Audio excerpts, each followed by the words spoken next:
Olá, estamos aqui para mais um webinar da série FCI Educação Continuada Lifelong Learning. Eu sou o professor Dirceu Mateus Júnior, sou coordenador de Educação Continuada da Faculdade de Computação e Informática aqui do Mackenzie. O nosso tema de hoje é Descobrindo a relevância das features em modelos de inteligência artificial. Estou aqui com o professor Marcelo Novaes de Rezende, que vai dar fantásticas dicas para a gente aqui. Professor Marcelo, seja muito bem-vindo ao nosso webinar de hoje. Muito obrigado pelo seu tempo e pela sua experiência, que vai nos propiciar aqui muitos conhecimentos. Seja bem-vindo. Ok, professor Disseu, muito obrigado pelo convite, né? Vamos ver se a gente consegue deixar esse tema tão interessante mais claro para o pessoal aí. Vamos lá. Isso mesmo. Professor, então vamos lá, vamos direto então já para a primeira pergunta aí que a gente tem para o professor. Professor, o que é relevância de feature e qual a sua importância? Bom, essa é uma pergunta boa, que é o seguinte: quando a gente faz um modelo, né, um modelo de inteligência artificial, por exemplo, a gente está fazendo uma simplificação de uma coisa real, né? Uma simplificação de um fenômeno real. E para a gente conhecer bem um fenômeno, a gente tem que saber quais as variáveis que influenciam naquele fenômeno, tá certo? Então, essas variáveis de inteligência artificial a gente chama de features. Então, você tem que saber quais são as features mais importantes. Por exemplo, eu estou querendo descobrir quais são as features mais importantes para definir o consumo de um carro. Provavelmente o peso é uma variável importante, a potência do carro, tá certo? A aerodinâmica do carro pode ser outra feature importante.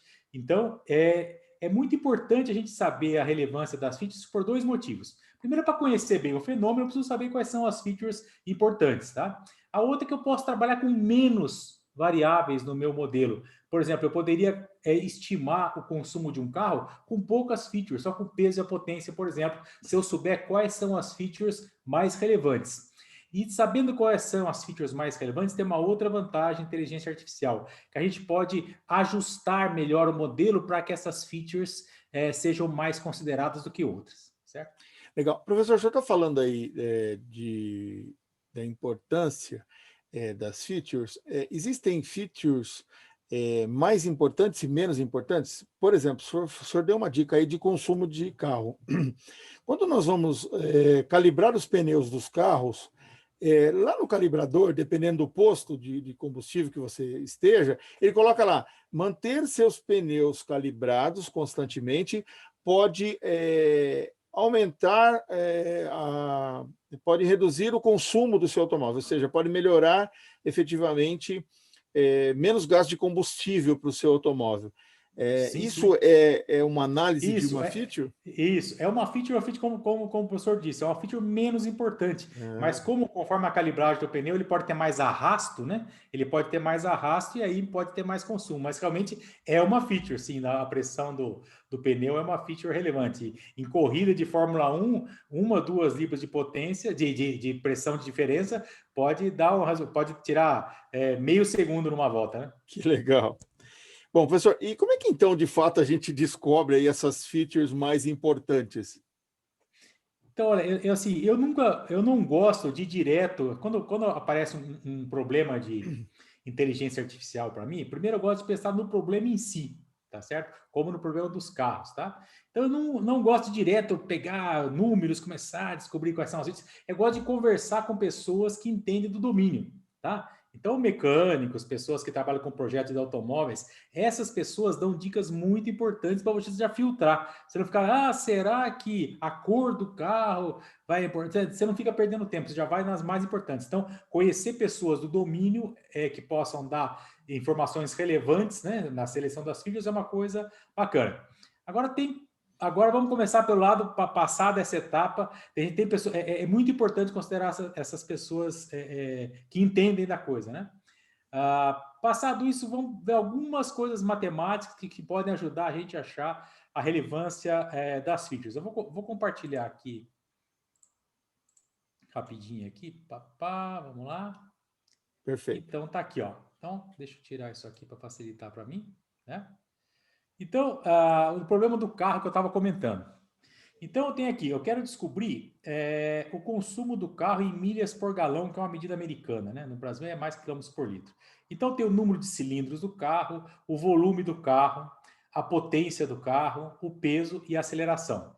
E aqui a gente tem uma métrica que chama correlação, mas correlação, existem vários tipos de correlação. Uma é Pearson, tá? Uma correlação bem conhecida é a correlação de Pearson, que é essa fórmula aqui. Na correlação de Pearson, ele avalia se há uma relação linear, por exemplo, se eu triplicar um, triplica o outro de maneira perfeita, tá? Se é uma relação linear entre a feature e o target. O target que a gente chama é quem eu estou querendo estimar, que no caso é milhas por galão. No caso, a correlação de Pearson, ela vai de -1 a +1. Quando ela está próxima de -1 e de +1, a gente já fala que tem uma grande correlação. Quando ela está mais próxima de 0, ela tem baixa correlação. Abaixo de meio, a gente já fala que tem baixa correlação. Então, por exemplo, aqui, ó, para milhas por galão, o número de cilindros tem uma correlação forte negativa, ou seja, acima de meio, e negativa, ou seja, quanto mais cilindros, o carro provavelmente vai beber mais.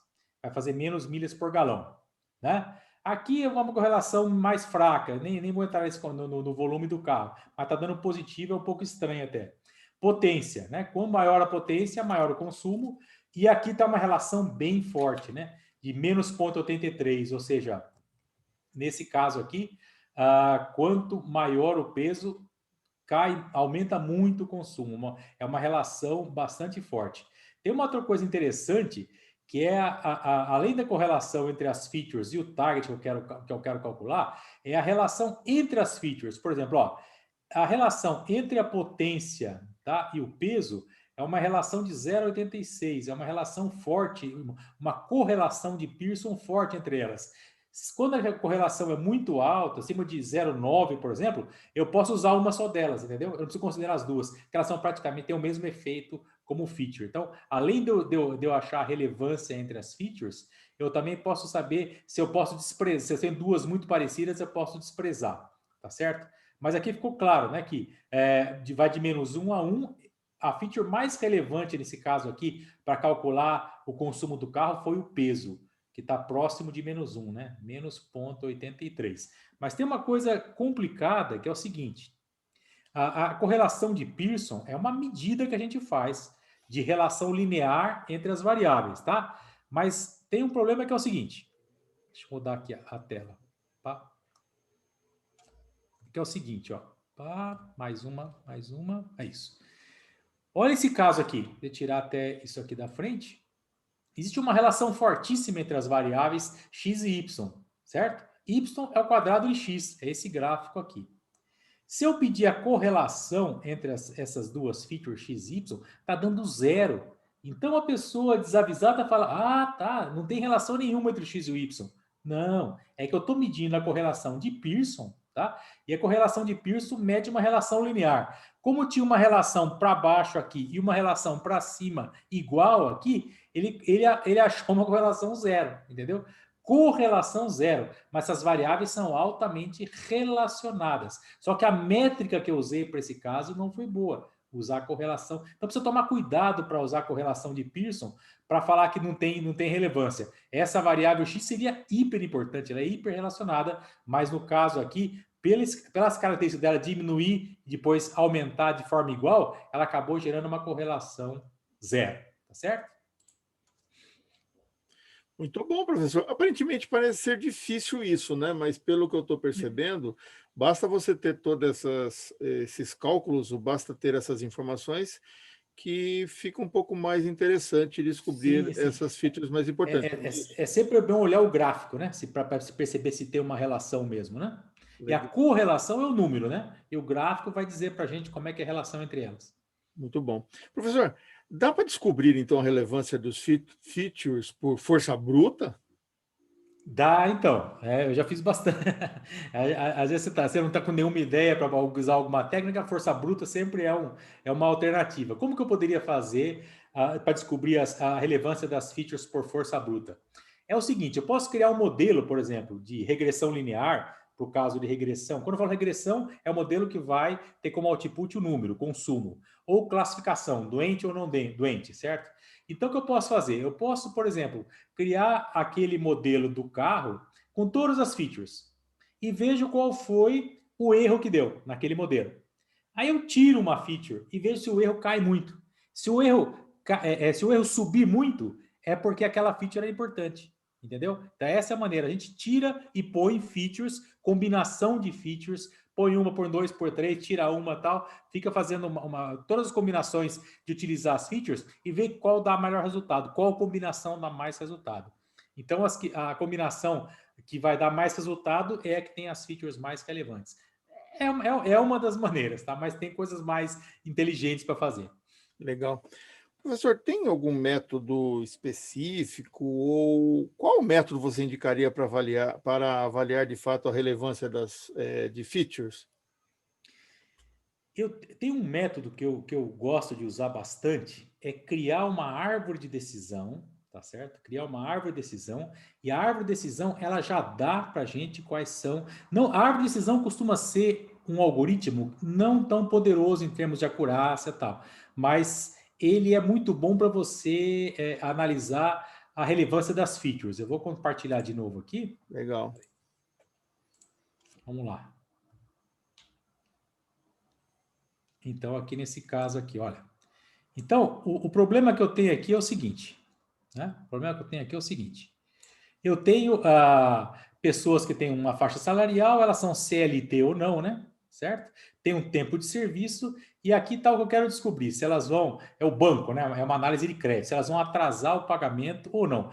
Obviamente, esses números todos eu chutei aqui, né? Não foi tirado de coisas reais, eu inventei esses valores aqui, tá? Não vão acreditar que quem ganha 3 mil, tá? Um ano no salário vai dar balão aqui, não tem nada a ver, tá certo? Isso aqui não tem nada a ver.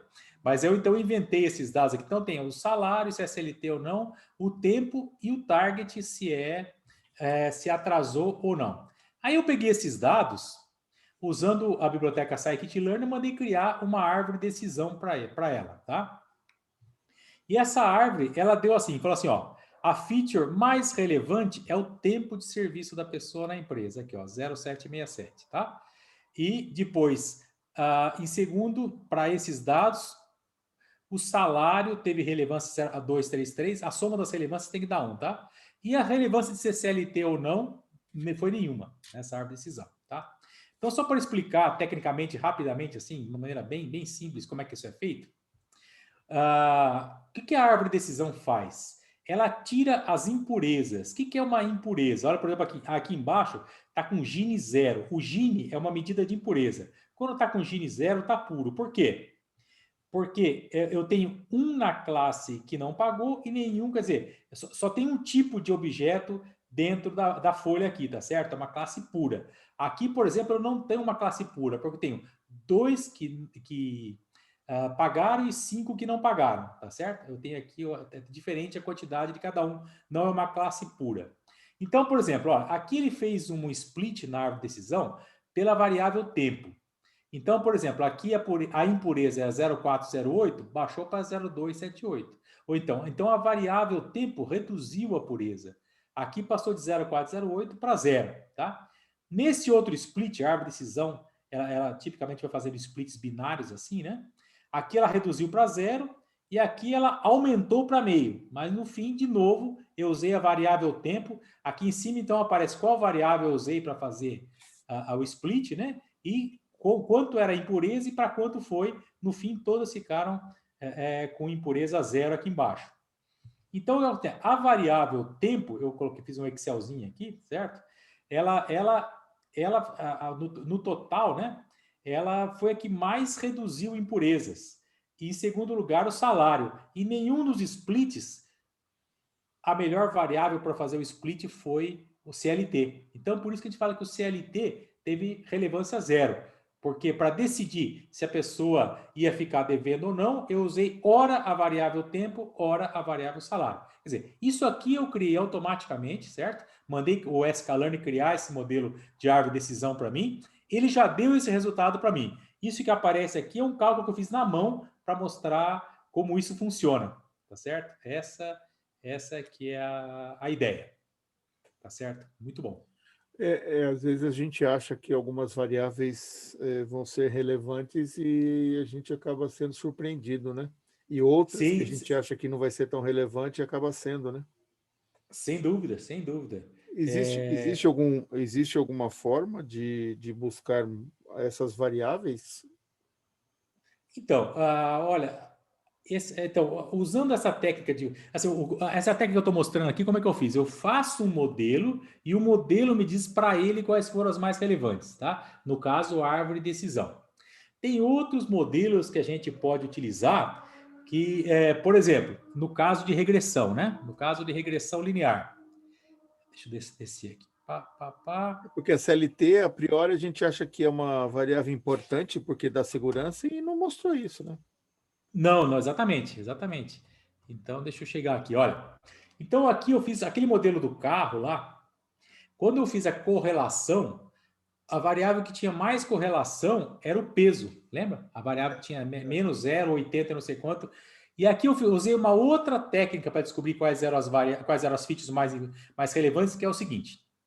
Eu crio um modelo de... Opa, tá faltando um S aqui.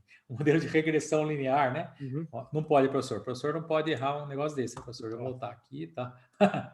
E eu criei um modelo de regressão linear, certo? Com aquelas variáveis, número de cilindro, volume do motor, potência, peso e aceleração.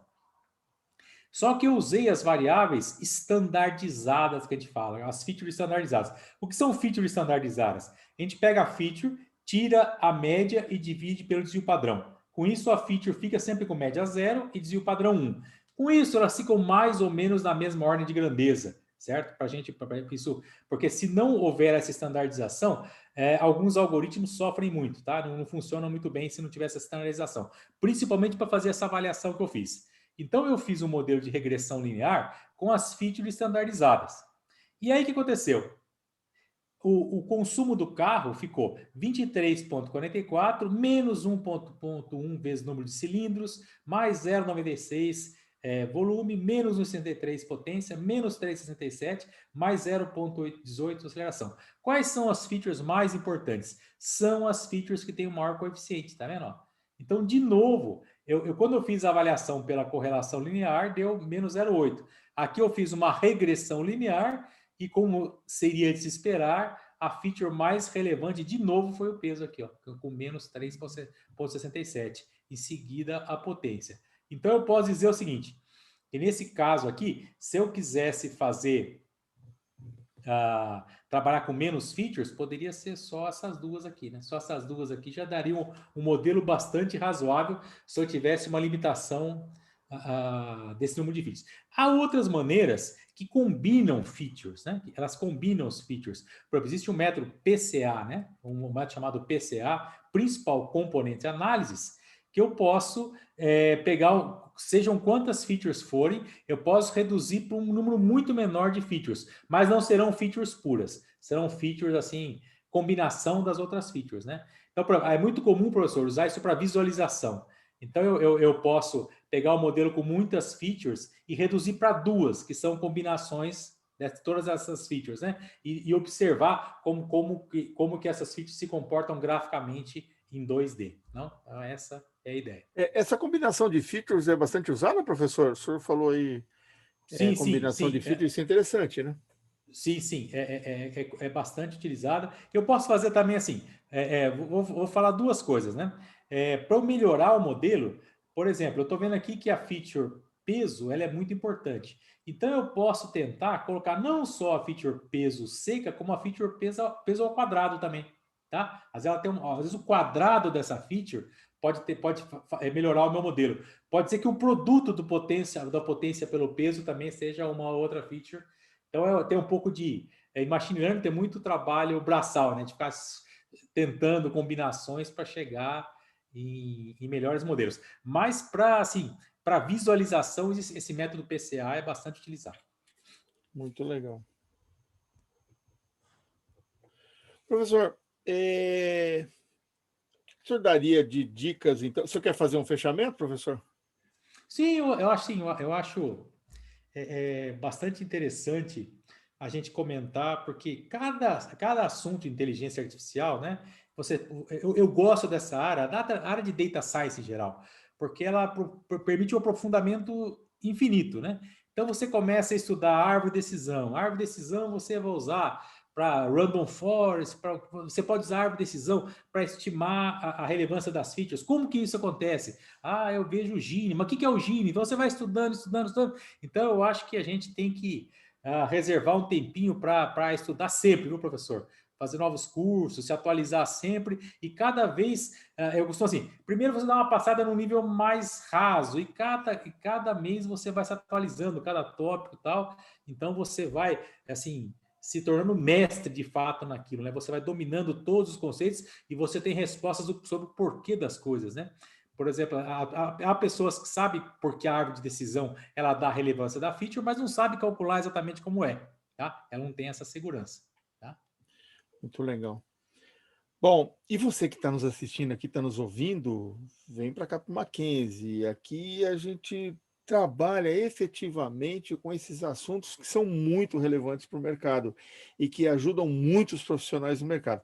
Vem para cá, mackenzie.br. Aqui a gente tem pós-graduação em inteligência artificial, tecnologia da informação, ciência de dados, Big Data e Process Analytics e outros mais cursos aí na área de computação. Vem para cá, aqui você vai aprender com esse super professor aí, Marcelo Novaes de Resende, que vai dar essas dicas e vai aprofundar mais esse assunto com você. E, claro, você fica forte no mercado para buscar todas essas inovações e buscar melhores tomadas de decisão com o uso aí da inteligência artificial. Não é isso mesmo, professor Marcelo? É isso mesmo. Eu já ministrei, ministro e já ministrei vários cursos no Mackenzie, e eu acho muito interessante que os professores eles combinam assim conhecimentos teóricos, mas geralmente são profissionais de mercado também, que tem muito para transmitir para os alunos. Isso mesmo. Professor Marcelo, mais uma vez, muito obrigado pelo seu tempo e pela sua belíssima explanação aqui. E a você que nos assistiu, nos ouviu, te espero aqui no Mackenzie, mackenzie.br. Dá uma olhadinha lá no nosso site, vem fazer uma pós-graduação aqui com a gente. Eu falei aqui, então, com o professor Marcelo Novaes, de Resende, sobre descobrindo a relevância das features em modelos de inteligência artificial. Espero que você tenha Prazer. aproveitado bastante e efetivamente aprofundado bastante esse assunto aí nesse nosso webinar de Pílulas do Conhecimento. Senhor Marcelo, mais uma vez, muito obrigado e até uma próxima. Eu que agradeço. E Até a mais você aí. também, saúde.